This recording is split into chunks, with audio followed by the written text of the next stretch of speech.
Hello everyone, हम पढ़ रहे हैं साइंस का चैप्टर 3 एटम एंड मॉलिक्यूल्स। तो इसमें आज हम लोग डिस्कस करेंगे आयंस के बारे में। आयंस क्या होते हैं?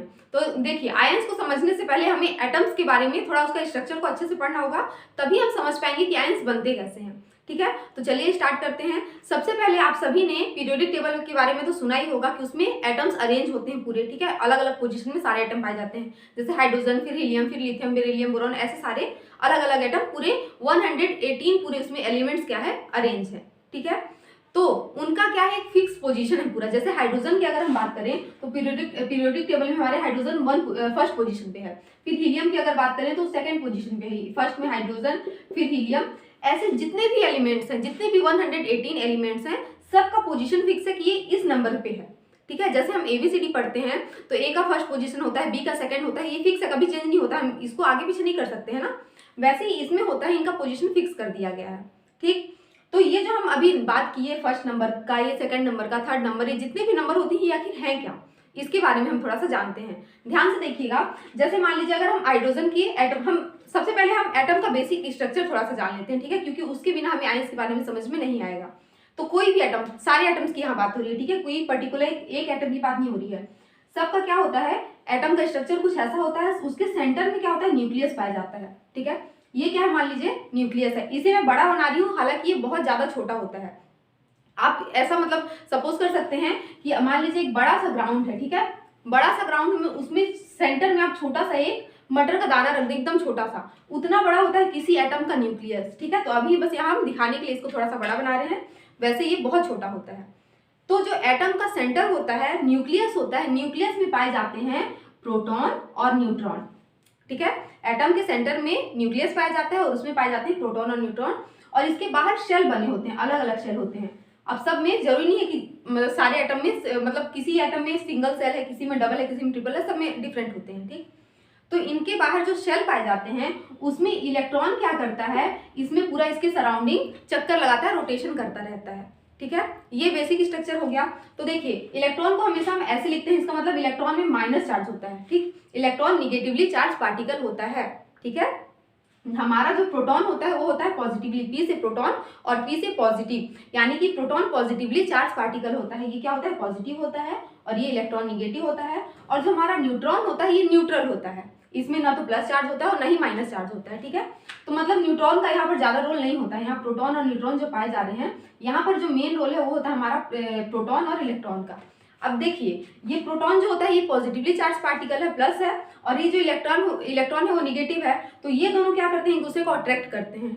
ये जो शेप मिलता है एटम को, इन्हीं के कारण मिलता है, क्योंकि एक चीज दूसरे को अट्रैक्ट कर रही है, तो मतलब खींच के रख रही है, तो इसी से एटम का साइज डिफाइन होता है। ठीक है, मतलब अगर उसको ज्यादा अट्रैक्ट कर पा रहा है, अगर ये जो हमारा प्रोटॉन है इसका चार्ज ज्यादा है तो ये इलेक्ट्रॉन को ज्यादा अपने साइड खींचेगा।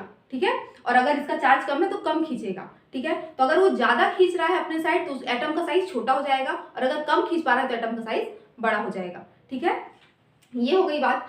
अब देखिए, ये जो हाइड्रोजन में 1 हमने इसको नंबर दिया है, ये क्या है, ये होता है किसी भी एटम में, देखिए इलेक्ट्रॉन और प्रोटॉन पाए जाते हैं। ठीक है, तो किसी भी एटम में जो इलेक्ट्रॉन होता है हमारा और जो प्रोटॉन होता है, इन दोनों का नंबर सेम होता है हमेशा। इसका मतलब जितने इलेक्ट्रॉन होंगे उतने ही प्रोटॉन होंगे किसी एटम में। अगर हम हाइड्रोजन की बात करें तो ये जो 1 है, 1 क्या है, इसमें प्रोटॉन है और 1 ही इलेक्ट्रॉन होगा।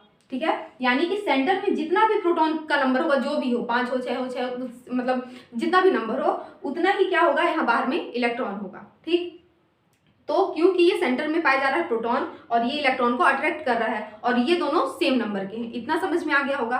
तो ये 1 क्या है, अब ये ध्यान रखिएगा, ये जो हम 1 लिखे हैं यहाँ हाइड्रोजन का, इसे हम बोलते हैं एटॉमिक नंबर। हाइड्रोजन का ये 1 क्या है, एटॉमिक नंबर। हीलियम का 2 क्या है, एटॉमिक नंबर। ठीक है, तो ऐसे हम इसको डिफाइन करते हैं कि जैसे सोडियम का 11 होता है, सोडियम का 11 क्या है, 11 है एटॉमिक नंबर सोडियम का, तो उसे हम एटॉमिक नंबर बोलते हैं। अब एटॉमिक नंबर क्या होता है, किसी भी एटम में जो हमारा प्रोटॉन का नंबर होता है वही होता है एटॉमिक नंबर।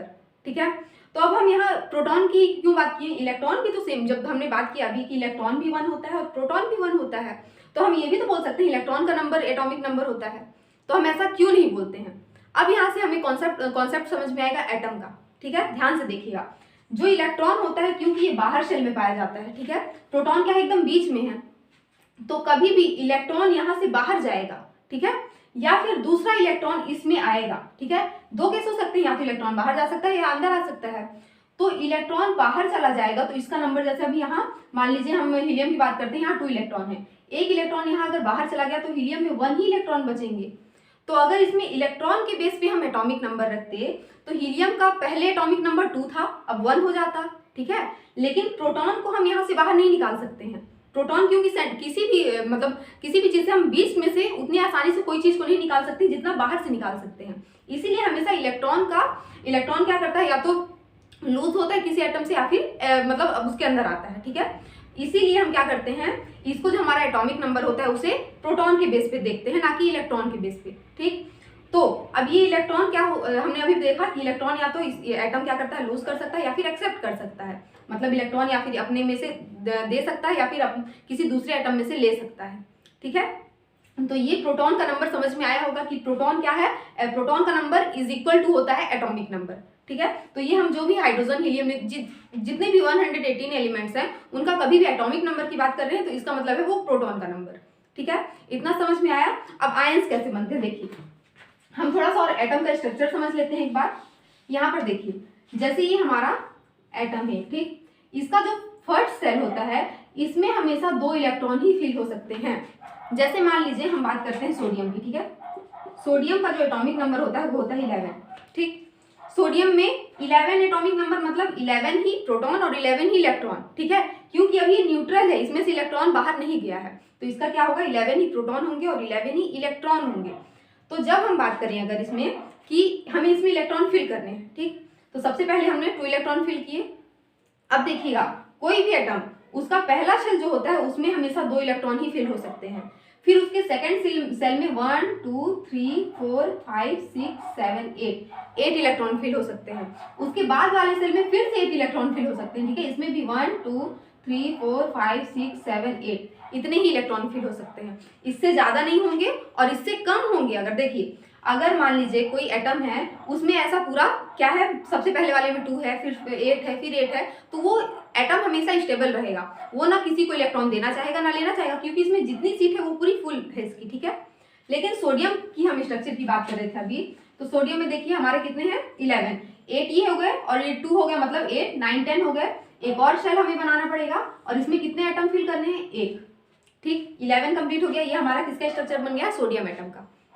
अब देखिए हमने अभी पढ़ा था कि सबसे पहले 2 इलेक्ट्रॉन फिल है, कोई दिक्कत नहीं है। सेकंड वाले में 8 इलेक्ट्रॉन फिल है, कोई दिक्कत नहीं है।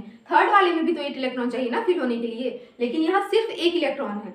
तो ये जो सोडियम है ये बहुत ज्यादा मतलब अनस्टेबल हो जाता है, बिल्कुल स्टेबल नहीं रह पाता है, क्योंकि इसको या तो क्या कर सकता है, ये 2 केस हो सकते हैं, या तो बाहर से किसी से 7 इलेक्ट्रॉन ले ले, क्योंकि इसके पास 7 सीट है, सॉरी 8 सीट है, इसको पूरा 8 सीट फिल करना है अच्छे से। तो 1 सीट तो पहले से ही फिल है, इसे 7 और चाहिए, मतलब 1 इलेक्ट्रॉन पहले से इसके में है, 7 और इलेक्ट्रॉन चाहिए। या फिर क्या कर सकता है, ये 1 इलेक्ट्रॉन को लूज कर सकता है, तो ये वाला सेल इसका पूरा ये खत्म हो जाएगा।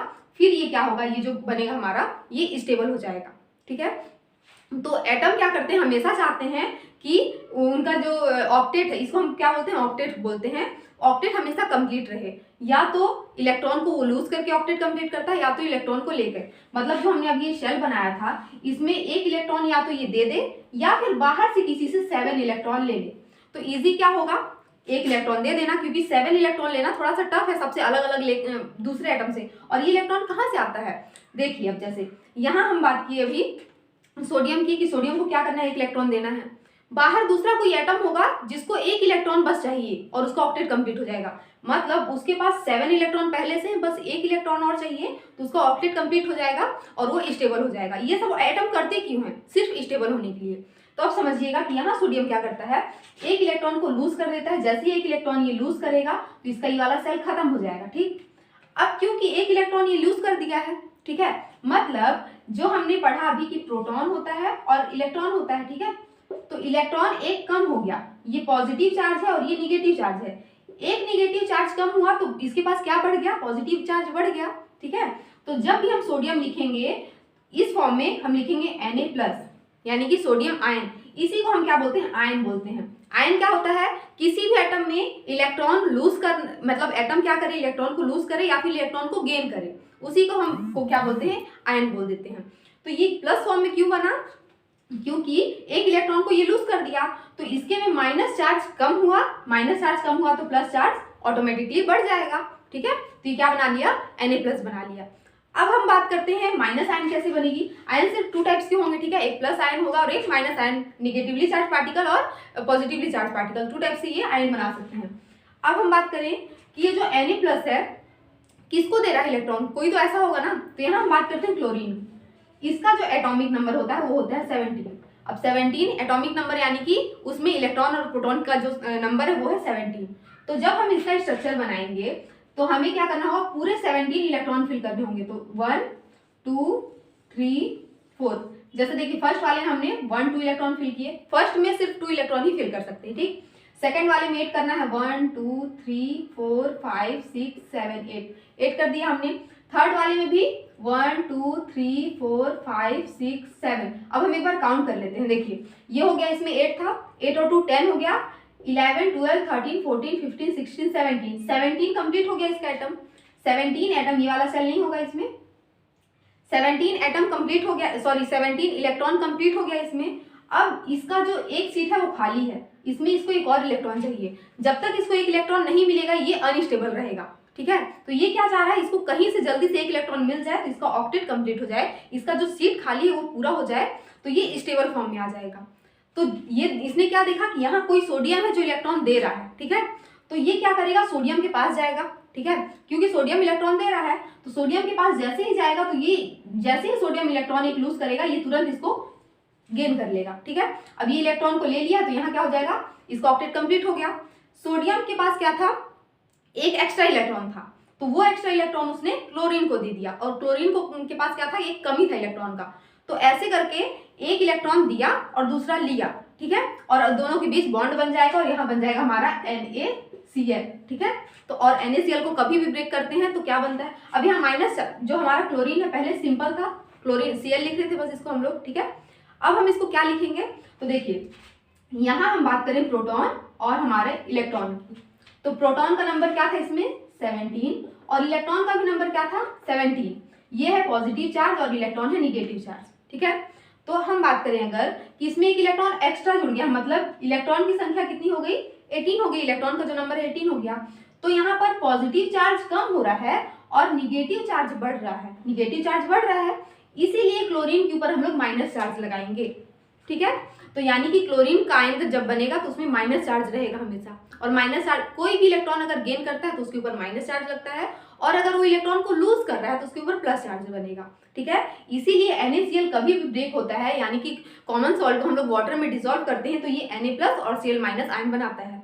तो आयन मतलब किसी भी एटम का इलेक्ट्रॉन लूज करना या फिर इलेक्ट्रॉन को गेन करना, और आयन सिर्फ 2 टाइप से बन सकते हैं, पॉजिटिव चार्ज और निगेटिव चार्ज। तो हमने अभी जो देखा कि कोई भी एटम क्या करता है, इलेक्ट्रॉन को लूज करता है, जैसे हमने सोडियम की बात की थी कि ये क्या करता है, एक इलेक्ट्रॉन को लूज करता है और क्या बना लेता है, Na+ बना लेता है, और यही क्लोरीन क्या करता है, एक इलेक्ट्रॉन को गेन करता है और क्या बना लेता है, Cl- बना लेता है। तो अब यहाँ पर ये जो Na+ हमारा बना है ये क्या कर रहा है, Na+ Cl- से कंबाइन हो जा रहा है और NaCl बना ले रहा है, ये हमने देखा, ठीक है। अब यहाँ ये जरूरी नहीं है कि हमेशा ये जो सोडियम है वो इलेक्ट्रॉन देगा तो उसको क्लोरीन ही एक्सेप्ट करेगा, यहाँ कोई भी दूसरा एटम जिसको इलेक्ट्रॉन की नीड है, इलेक्ट्रॉन की जरूरत है, वो उसे एक्सेप्ट कर सकता है, ठीक है, और क्या कर सकता है, इसके साथ बॉन्ड बना सकता है। तो केमिकल रिएक्शन मेनली किसी भी दो एटम के बीच में बॉन्ड इसीलिए बनते हैं क्योंकि इलेक्ट्रॉन का क्या होता है, उसमें शेयरिंग होता है। और इलेक्ट्रॉन कैसे, मतलब ये कैसे करते हैं इलेक्ट्रॉन गेन या लूज, जैसे ही इलेक्ट्रॉन ये गेन करते हैं या फिर लूज करते हैं इलेक्ट्रॉन, तो ये क्या बना लेते हैं, ये एटम आयंस बना लेते हैं। तो बेसिकली आयंस में सिर्फ इतना ही आप लोगों को समझना है कि कोई भी एटम या तो इलेक्ट्रॉन को दे रहा है या फिर इलेक्ट्रॉन को ले रहा है, वो बना लेगा हमारा आयन। अब आयन 2 टाइप्स हो सकते हैं, यहाँ पे लिखा हुआ है an ion is a charge particle and can be negatively और पॉजिटिवली चार्ज। सिर्फ 2 टाइप्स होंगे, एक पॉजिटिव चार्ज हो सकता है और निगेटिव चार्ज हो सकता है, एक इलेक्ट्रॉन को देने पे बनता है और एक इलेक्ट्रॉन को लेने पे बनता है, ठीक है। अब देखिए जैसे हमारा यहाँ पर बना था Na+, ठीक है, इसकी हमने बात की, और एक हमारा बना था Cl-, इसे हम बोलेंगे सोडियम आयन और ये हमारा क्लोराइड आयन, ठीक है। तो कभी भी माइन जो प्लस चार्ज वाला आयन होता है उसे हमेशा हम बोलते हैं केटायन, ये चीज आप लोग को याद रखनी है, ठीक है। प्लस चार्ज वाला जो भी आयन होगा वो होगा केटायन, इसको हम लोग ऐसे नहीं बोलेंगे सोडियम आयन, डायरेक्ट हम इसको बोल सकते हैं ये केटायन है, ठीक है। और जो हमारा माइनस चार्ज वाला होता है उसको हम बोलते हैं एनायन, ठीक है।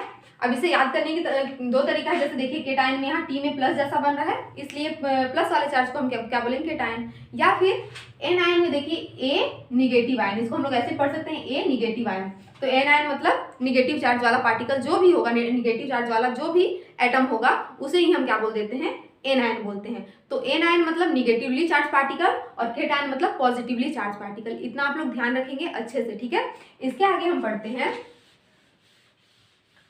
वैलेंसी के बारे में। तो देखिए जो हमने अभी आयंस के बारे में पढ़ा और वैलेंसी दोनों रिलेट करते हैं एक दूसरे से, ठीक है, ये मतलब सिमिलर ही है लगभग।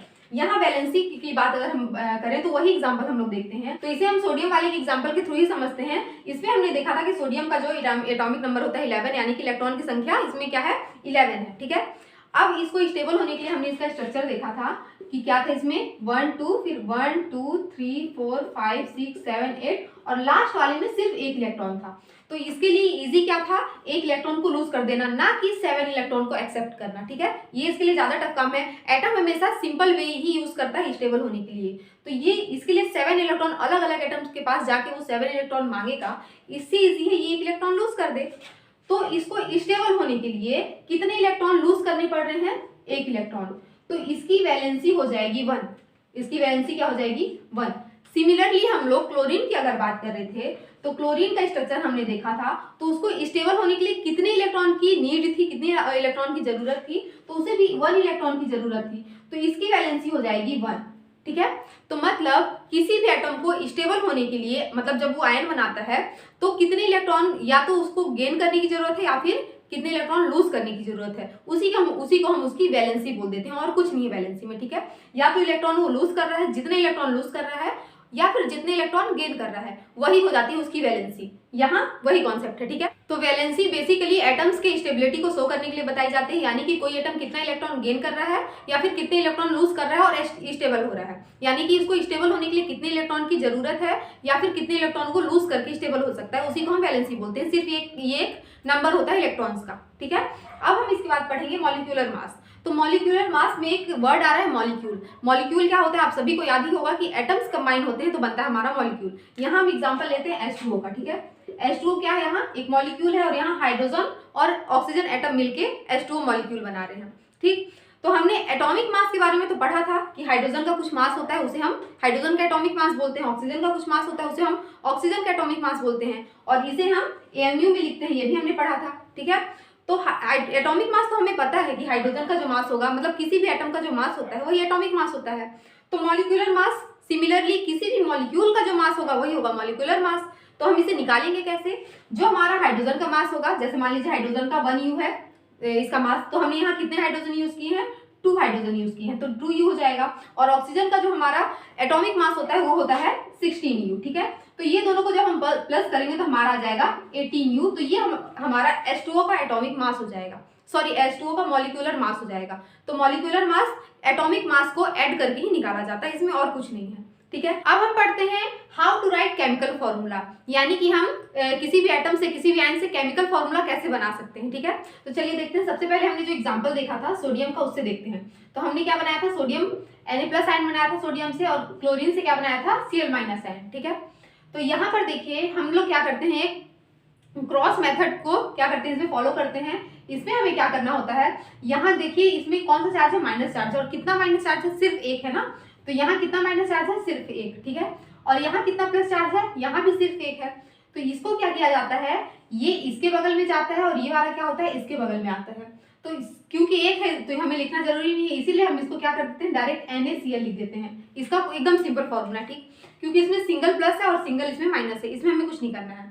सेकेंड हम देखते हैं MgCl2 का, कि MgCl2 कैसे बनेगा। जैसे देखिए ये होता है MgCl2, यहाँ हम MgCl2 का एग्जांपल देखेंगे। तो देखिए ये कैसे बनता है, ये हम मतलब इसका हम लोग आयंस के थ्रू फॉर्मूला बना के देखेंगे। आपके NCERT में एक पूरा चार्ट दिया हुआ है, उसको आप लोग एक बार लर्न कर लेंगे तो आप लोग को ये अच्छे समझ में आएगा कि किस एटम में कौन सा आयन बन रहा है और वो कितने चार्ज के साथ बन रहा है, ठीक है। यानी कि उसमें सिंगल माइनस है या डबल माइनस है, ट्रिपल माइनस है, ये उसमें से आप लोग को क्लियर हो जाएगा, ठीक है। तो देखिए जैसे यहाँ है हमारा मैग्नीशियम, इसका जो एटॉमिक नंबर होता है वो होता है 12, ठीक है। मैग्नीशियम का एटॉमिक नंबर होता है 12, और हमारा क्लोरीन का तो हमें पता है, हमने पहले पढ़ा है, कितना होता है 17, ठीक। तो जैसा कि हमारा सोडियम का कितना था 11 था, तो वो एक इलेक्ट्रॉन जब लूज कर दे रहा था तब वो क्या हो रहा था, स्टेबल हो जा रहा था। अब यहाँ इसका 12 है, उससे एक ज्यादा, तो मतलब इसको 2 इलेक्ट्रॉन लूज करना होगा, तब ये क्या होगा, स्टेबल होगा। इसीलिए मैग्नीशियम बस क्या करता है, मैग्नीशियम डबल प्लस आयन बनाता है। ठीक है, जितने भी आयन्स बनते हैं वो सिंगल प्लस है, डबल प्लस है, या सिंगल माइनस है, डबल माइनस है, ट्रिपल माइनस है, वो सिर्फ इसी पे डिपेंड करता है कि वो कितना इलेक्ट्रॉन लूज कर रहा है या कितना इलेक्ट्रॉन ले रहा है। ठीक है, तो अगर आप लोग को इसका एटॉमिक नंबर याद है तो आसानी से आप लोग पता कर सकते हैं कि कौन सा एटम कौन सा आयन बना रहा है। ठीक है, तो ये क्या बनाएगा, इससे समझ में आ गया कि 12 है इसका, मतलब इसमें 12 इलेक्ट्रॉन है, 2 इलेक्ट्रॉन ये लूज करेगा और स्टेबल होगा, तो ये कौन सा आयन बनाएगा, Mg डबल प्लस आयन। ठीक, क्लोरीन का हमने पढ़ा है, क्लोरीन क्या बनाता है, सिंगल माइनस आयन बनाता है। तो अब सोचने वाली बात यहाँ है कि ये डबल प्लस है, मतलब इसको 2 इलेक्ट्रॉन देना है, तो इसको सिंगल क्लोरीन तो ले नहीं सकता है, क्योंकि सिंगल क्लोरीन को सिर्फ 1 इलेक्ट्रॉन की जरूरत है, तो वो ले लेगा।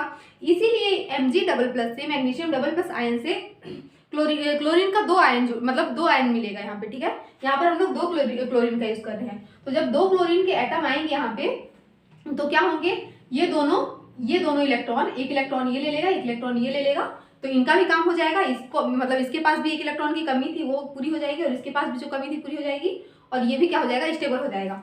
तो अब ये दोनों क्योंकि ये इलेक्ट्रॉन दिया है इन लोग को और इन लोग इससे लिए हैं, इसलिए दोनों बॉन्ड बना लेंगे। ठीक है, तो अब ये बनेगा कैसे, यहाँ हमारा है Mg डबल प्लस, और यहाँ हमारा क्लोरीन में सिंगल माइनस है। ठीक है, तो यहाँ क्या होगा, ये वाला क्रॉस होके इसके नीचे चला जाता है और ये वाला इसके बगल में आ जाता है। ठीक है, तो अब देखिए यहाँ तो सिंगल माइनस है, मतलब 1 है, तो 1 को लिखना जरूरी नहीं होता है कभी भी, और यहाँ 2 प्लस है, तो यहाँ कितने प्लस है, मतलब 2, इसीलिए हम लोग इसको क्या करेंगे, क्रॉस करा रहे हैं, तो Mg लिखेंगे और ये 2 यहाँ जा रहा है, मतलब Mg के नीचे क्या होगा, 1 होगा, तो 1 को लिखना हमें जरूरी नहीं है, सिर्फ नंबर हमें लिखना है यहाँ पर। ठीक है, आयन को यहाँ शो करने की जरूरत नहीं है।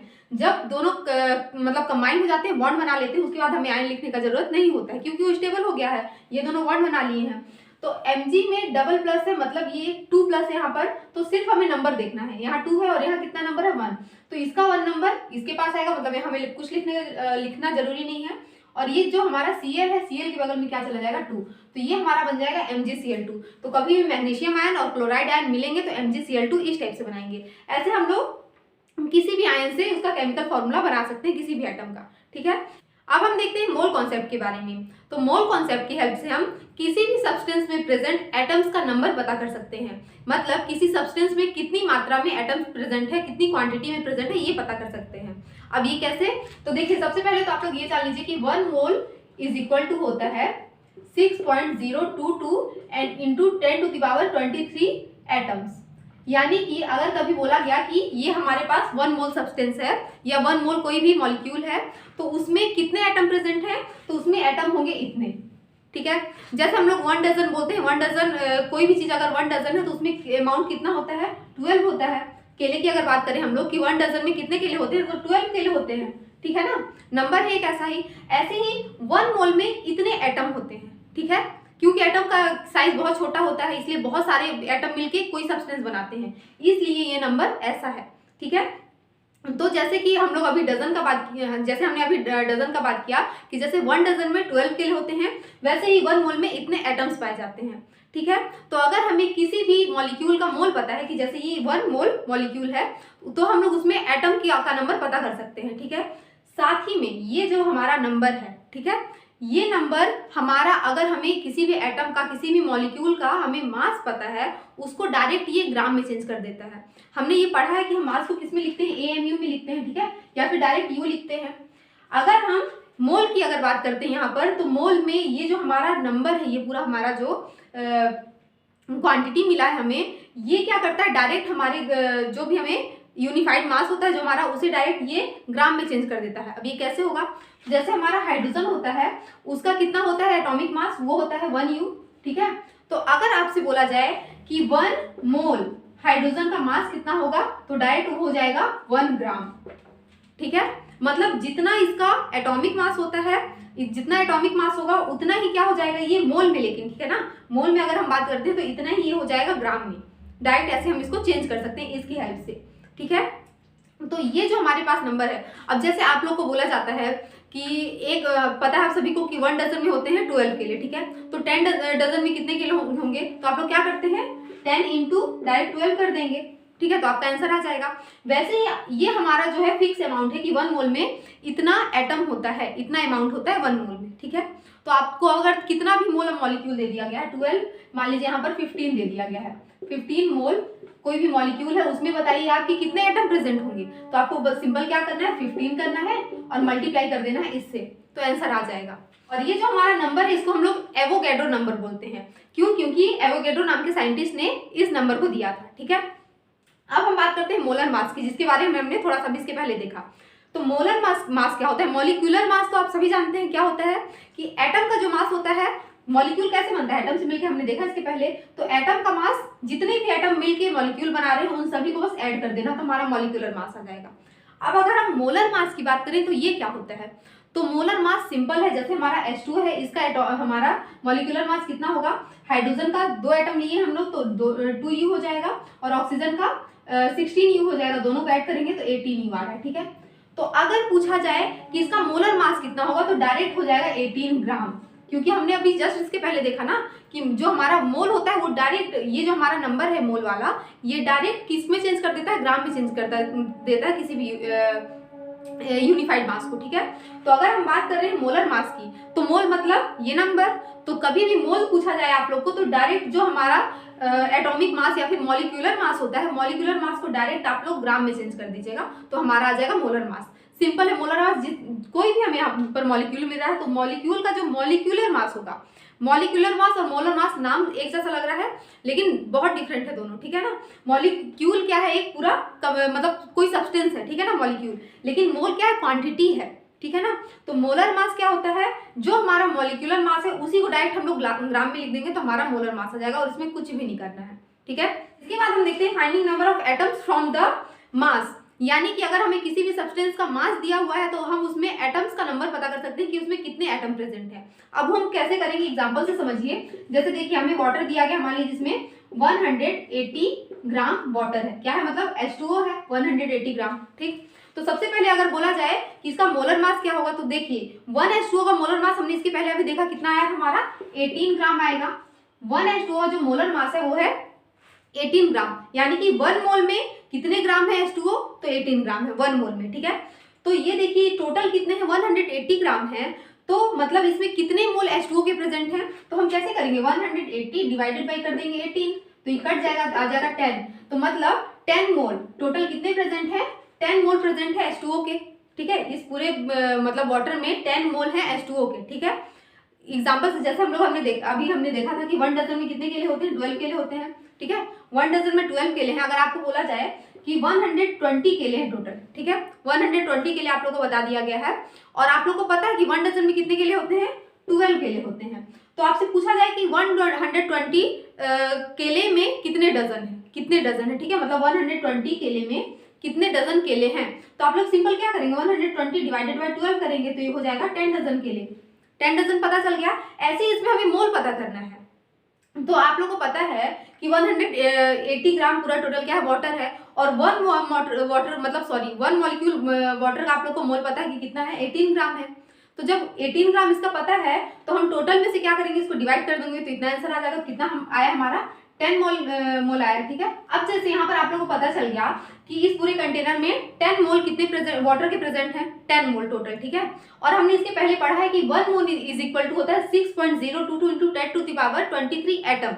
इतने एटम होते हैं 1 मोल में, ठीक है, ये एटम का नंबर है, ठीक। तो अगर हमें 10 मोल पता है यहाँ पर वाटर के हैं, तो हम इसमें क्या करेंगे, इसको मल्टीप्लाई अगर कर देते हैं तो हमारा आंसर आ जाएगा कि इसमें कितने एटम प्रेजेंट हैं। 1 मोल में जब इतने एटम हैं तो 10 मोल में 10 इंटू इतना कर देंगे, ठीक है ना। जैसे अगर सिंपल है कि 1 डजन में 12 केले होते हैं तो 20 डजन में कितने केले होंगे, 20 इंटू 12 कर देंगे हम। सेम यहाँ पर करना है, तो इसको हमें क्या करना है, सिर्फ 10 इंटू ये पूरा कर देंगे, 6 इंटू 022 इंटू 10⁻23, तो ये हमारा इतना आंसर आ जाएगा। मतलब इस पूरे जो हमारा कंटेनर है इसमें इतना एटम प्रेजेंट है वाटर का, ठीक है। ये जो हमारा पूरा वाटर मिला है, 10 मोल जो हमें वाटर मिला था, इसमें इतने एटम प्रेजेंट हैं। तो ऐसे हम इस फॉर्मूले के थ्रू किसी भी सब्सटेंस में एटम का नंबर पता कर सकते हैं। अब देखिए यहाँ पर 2 फॉर्मूले दिए गए हैं जो कि आप लोग को याद करना बहुत जरूरी है। बस यही दोनों फॉर्मूले के थ्रू आप लोग सारे न्यूमेरिकल सॉल्व कर सकते हैं।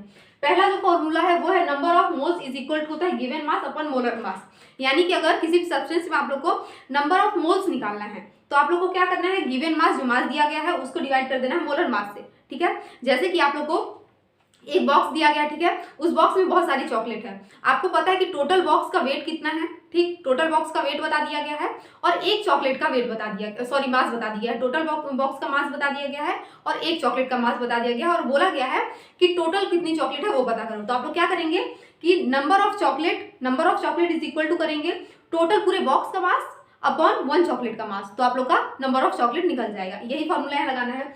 दूसरा हमारा नंबर ऑफ एटम्स या मॉलिक्यूल्स इज इक्वल टू होता है given mass upon molar mass into Na। तो ये हम लोग डायरेक्ट कर सकते हैं नंबर ऑफ मोल्स, मतलब जो हमारा यहाँ आंसर आएगा उसी को यहाँ डालेंगे, हम लोग यहाँ पुट करेंगे और उसको इंटू कर देंगे 6.022 इंटू 10⁻23 से।